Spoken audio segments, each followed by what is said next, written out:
గారు మీకేమో పింఛని ఇంటింటికి తెచ్చిమని చెప్తున్నాడు. అయితే జగన్మోహన్ రెడ్డి మీకు ఇవ్వాల్సిన డబ్బులు తీసుకుని పోయి వైసీపీ వాళ్ళ నాయకులు ఉంటారు కదా, వర్కులు చేసిన వాళ్ళకి ఇచ్చేసినారు. ఎక్కడ మీరు అపాతాతలు డబ్బు అడుగుతారని వాళ్ళు ఏం చేసినారంటే చంద్రబాబు నాయుడు పింఛన్ ఆపిమని చెప్పారని చెప్పి చెప్తున్నారు. చంద్రబాబు నాయుడు ఎప్పుడో నాకు ఆపమంటాడా? ఆయన అందరికి ఒకసారి 2000 పెంచినాడు. అప్పుడు ఎమ్మెల్యే భర్త ఆయన ఉన్నప్పుడు ఒకసారి 2000 పెంచినాడు. 2000 ఇస్తాను, మళ్ళా 3000 ఇస్తానని ఆయనే. ఇప్పుడు కూడా 4000 తెచ్చి మీ ఇంటికే తెచ్చిస్తాను అంటున్నాడు. అయితే ఇప్పుడు పింఛనీయకుండా ఇప్పుడు ఓట్లు వస్తున్నాయి కదా, ఎలక్షన్ వస్తాయి కదా, మిమ్మల్ని ఆపేసి మిమ్మల్ని ఇబ్బంది పెట్టి జగన్మోహన్ రెడ్డి ఎందుకు పింఛనీ లేదంటే చంద్రబాబు నాయుడు ఆపిచ్చారని చెప్పి వాళ్ళు ఆపిచ్చినారని ఏమి చెప్పలేదు. చెప్తున్నారా మీరు కూడా? మామూలుగా యూజువల్ గా ఎట్లా పింఛన్ ఇస్తున్నారో, వృద్ధాప్య పింఛను, విడో పింఛను ఎవరికి ఏమేమి ఇవ్వాలో అది 1వ తారీఖు చెందేయాలా వాళ్ళకి ఇవ్వాల్సింది. అది కూడా చంద్రబాబు నాయుడు చెప్పింది విన్నాను. చంద్రబాబు నాయుడు చెప్పాడవా? అయితే ఇట్లా దుష్ప్రచారం చేస్తున్నారు. మీరంతా కూడా ఆలోచించి 4000 ఇంటికి తెచ్చిస్తారు. మీకు జగన్మోహన్ రెడ్డి 3000 రూపాయలు ఇస్తారని చెప్పాడు అప్పుడు. అయితే 2250 ఇచ్చారు 2 సంవత్సరాలు. 50 పెంచుతూ వచ్చాడు. మీకు కొంచెం అన్నం తింటాడా? ఒకసారిగా 3000 పెంచుతామన్న మనిషి సంవత్సరానికి 1000 రూపాయలు పెంచాడు.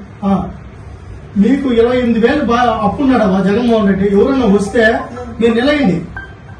28,000 మాకు ఇవ్వాలి, మీరు ఆ 28,000 మీరు తెచ్చింది మనం మాట్లాడదాము అని చెప్పండి. మీరేం బాధపడద్దండవా? 28,000 మీరు బాధపడద్దండి. మీ ఇంటికే తెచ్చి పింఛన్ ఇచ్చేంత వరకు చంద్రబాబు నాయుడు గారు ఎలక్షన్ కమిషన్ తో మాట్లాడుతున్నాడు, చీఫ్ సెక్రటరీతో మాట్లాడుతున్నారు. మీరు భయపడద్దండి, మీకు వస్తుంది. ఒకవేళ రౌడీ రాజ్యం కదా సార్, మేము ప్రతిదానికి భయపడతాము. ఇంకా భయపడాల్సిన పనే లేదా? మేమంతా ఉన్నాం కదా, నీకు మేమున్నాం, భయపడాల్సిన పని. ఎంతమంది ఉన్నాం? ఇప్పుడు నాకు భర్త వదిలేసి 20-25 ఏళ్ళు అయిపోయింది. మా తమ్ముడు ఇంట్లో ఉన్నాను, వాడికి నాకు సంబంధంలా. నువ్వు ఈ వదిలి వెళ్లిపో ఇంటి నుంచి అంటే నేను ఎక్కడ పోయేది? ఇల్లు ఇస్తాము అని పెట్టేశాడు. మిమ్మల్ని చూస్తే అప్పుడు 2000 చేసింది, మళ్ళీ 3000 ఇస్తాను చదవాలి. ఇప్పుడు 4000 ఇస్తాను. మీరు ఏం భయపడాలి? మేమందరం ఉన్నాం. మీ లోనికి ఎవరైనా వస్తే మేమందరం వస్తాం. మీరు భయపడాల్సిన పనిలా. మీరు ఎవరైనా వస్తే మాకు 28,500 అప్పున్నారు. మీరు పింఛను అది కొద్దిగా అంత కొద్దిగా ఇస్తున్నారు.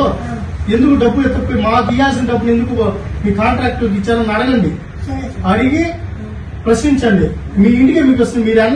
మీరు వెనక్కి ఇబ్బంది పడాల్సిన పనిలా. 3వ తారీఖు ఏమైనా మెసేజ్ వస్తే మా తమ్ముడు చెప్తే అక్కడ సచివాలయం దగ్గర ఉంటారు. మేము కూడా మీకు ఉంటాము. మీకు ఏ ఇబ్బంది లేకుండా మీరు జాగ్రత్తగా ఉంటే మేము అందరం కూడా ఉంటాము. అలాగే సార్, ఆగండి అంటారు. మాకు ఇల్లు లేదు. ఏం బాధపడద్దావా?